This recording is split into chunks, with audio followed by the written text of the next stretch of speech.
Let's impart some wisdom, some knowledge, some expertise, and in fact, how to gain that wisdom, knowledge, and expertise to you, the viewer at home. We're going to talk a little bit about matchups, how to break them down, how to study them, and how to master them so that you can dominate the competition. No doubt. And look, if you guys are like, casual players, there's levels to this, man. It's not like you need to go all the way to the extent that me and Brian go to with it if you're not trying to compete to a high level. But if you do any part of this, then you're just going to get better at the game and get a deeper understanding of it. So, you don't want to just go into a matchup and, not know exactly what's going on. I remember what I will bring up to you guys is when I was talking to my man's Adam, I was streaming. This is back, I'm streaming all the time. And I remember I talked to Adam, and he directly says that for every single character in the game, he has a strategy. After that, I went and made a strategy and actually wrote out a strategy for each character in the game. You don't have to write yours out, but that's how I go about it. So first and foremost, boom, here's a little document. As far as how I even get to that point. Now first, that is my personal matchup strategy. Where I would actually start out is, of course, you play against somebody in a tournament. Somebody is going to beat you or whatever. You don't know exactly what's going on. At that point, my first step for me, Brian, is actually watching. I go back and watch myself play against the character on CFN. I go look at the replays, and I just study and see what's going on. Exactly why am I getting hit? So the first step in break down a matchup for me is I try to find the imbalances. So I look at a character's health.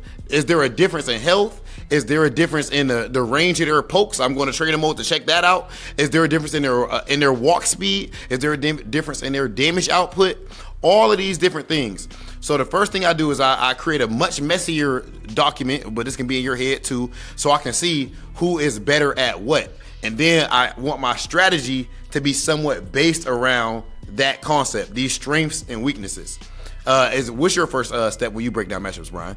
First, I cry, right? So. Okay, that's what. You fit in with Twitter. It's just part of the process. You got to grieve a little bit. First, you take your L. You got to grieve a little bit. You get a little salty, and then once you through all that, the denial, eventually you come to the acceptance, and that's when you start to work. Right? I think that's the main process that most people have to go through first. And I agree with you with watching. I think that's the number one thing you need to do is watch your own replays. So I guess it all really starts from taking an L, right? I guess you don't really start really breaking down a matchup until you're really forced to. And if you're a competitive player, what you realize is once you're in a tournament environment, you don't want to be trying to figure things out on the fly in tournament, right? And I find myself doing that too often in certain matchups where I'm not familiar with it. I throw the first round, it's free, and then I start clawing my way back from a deficit. Maybe I win, but it's like, why was it having to be won on the back foot, right? Mm-hmm. And it's because the strategy wasn't ironclad from round one, where I'm kind of figuring out what to do on the fly. So having that strategy ironed out for a matchup means from round one, round start, you know exactly what you want to do to maximize your chances of victory, and that you don't have to start losing and learning on the fly because you only got 4 rounds in worst case scenario to figure things out. So definitely rewatch the match. I mean, I tend to stream my matches, which makes it really convenient to look at an archive, go through CFN. You'll see things that you just had the blinders onto, right? There'll be simple openings or simple missed opportunities or instances where you're whiffing and you're like, why did I even press this move here? It was so obviously not going to work. They were obviously looking for this. And I think you'll start to accumulate better game sense just through watching it. I tend to not write down like Rob does every strategy, but I like to just consume a lot of that media, watch the matches a lot, play them a lot, and I tend to then get the patterns in my head of the ranges that I'm effective at and that the other character is not effective at. And I think that's super important. And the other part of your document that I like is you have the matchup knowledge section. That to me is where I do like to write down here and there, because there's the high level game plan of like, I want to press at these ranges. They're likely to look for this move, so here's how I can counter it. But there's also stuff that's very like black and white. It's like, by the numbers. Yeah, by the numbers. When they do X move at Y range, I do Z punish, right? Like there's some things that are just very much like you just have to figure out in training mode, and then you go, oh, if they do this move, I can do this option and they can't counter it, or here's the max damage punish for this, or here's how to block this setup. There's certain things that you got to kind of memorize. I think taking notes of that stuff is great because there's a lot of little details, there's a ton of characters in fighting games, tons of different moves. So I think writing those things down is super important to just glance at your phone or glance at a note and refresh yourself. You run into a Dhalsim.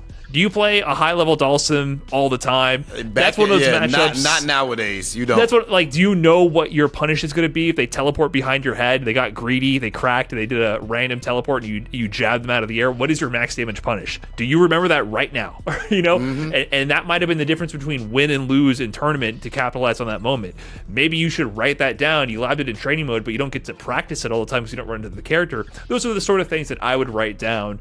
Or rehearse repeatedly to get into my muscle memory because you want to have those ready on a dime in a clutch situation. The way that this stuff goes, you don't just start out with this perfect, this perfect, well thought out strategy. You build it up, like Brian said. So you go, you watch a lot of matches, and then of course you get to the point now where you have to actually go and play against people who use the character. So you invite hella people that use the character. So you have this general overall theory that you go into the matchup with already from watching all these matches. Now you test it against different players that's using that exact same character. Then you go back, you're gonna lose some, right? You go back and watch those videos. There's no shortcuts to it, bro. This is really how it goes. Now you're gonna go watch those videos, and based off what you're seeing there, you're gonna see, oh, this was wrong, and this part of my strategy actually doesn't work because this guy just showed me this brand new counter that I didn't know about. Like if you only play against my DJ all the time, Brian, and you never played against, I don't know, Shin's DJ, you got a strategy based on me. You play against Shin, he just shows you, oh, you can actually whiff punish this with that, and you can absolutely. And that's where, you know exactly how it goes. Now you're adding layers on top. But so your strategy is never, it's forever evolving. But the reason that you want to have it, and this is something that most people don't know, I swear to God, if you want to nerd out on Street Fighter, if you love it like I do, this is the important thing you to know, and I smoke everybody easily by knowing this. Eventually what you have is it's a formula. It's like a math class or something like that, dog. It's a formula because it's a whole lot of like if then, like coding or something like that. If your strategy is correct, you don't need multiple strategies for different people because the character is just the character. If the person does not fit into this strategy, that means he is not playing the matchup correctly, so they are automatically going to lose. Unless they're just way better than you. There is no ifs, ands, or buts about it. The example I give to you is, let's say you're playing against a Guile. Naturally, you're playing against Guile in Street Fighter 6. A part of your strategy involves Guile's sonic booms. Some player that might be newer, which a lot of people are watching this are new, might ask, well, what about this Guile player that's not throwing sonic booms? This is good that you asked this question. He's not throwing sonic booms. Well, now you think, why does Guile even have sonic boom? This guy is not using it. Why does Guile have sonic boom? Your answer to that is going to show you how to beat this Guile player. Picture Guile without a sonic boom, and he's a much weaker character. And that is how you break down a matchup at the highest level. It's a lot of questions, and you question, answer, and it gets deeper and deeper from that point. So if you have this together, I think most people could not tell you. If you ask them if they have a strategy for every matchup, they'll say they do, but if you ask them to actually explain it, they're going to start fumbling and bumbling with all of their words. Yeah, for example, I mean, I'll give an example with JP because it's what I know best in Street Fighter 6. So maybe if you're not a fan of JP, you can use this to counter him. One common flowchart with the JP, because I think what, Rob, I would just say what you described is almost like a flowchart, but a very, very complex flowchart. That's something that I like to talk about a lot. People tend to meme on flowcharting as always being a negative thing. They always reference like the Ken flowchart where everything leads always to doing Shorty gonna wake up. DP. But, right. But actually, I think all high-level players have just much more complex and well-thought-out flowcharts with a lot more options and a lot more branching paths. So like one of those examples I can give with JP, like with most characters, if I end a combo in a swipe and I send you full screen, I'm setting up the portal above and I'm just going to start spamming projectiles and you're going to hold that from full screen. Oh wait, turns out my opponent is playing like a Jury or a Luke and has a really good drive rush.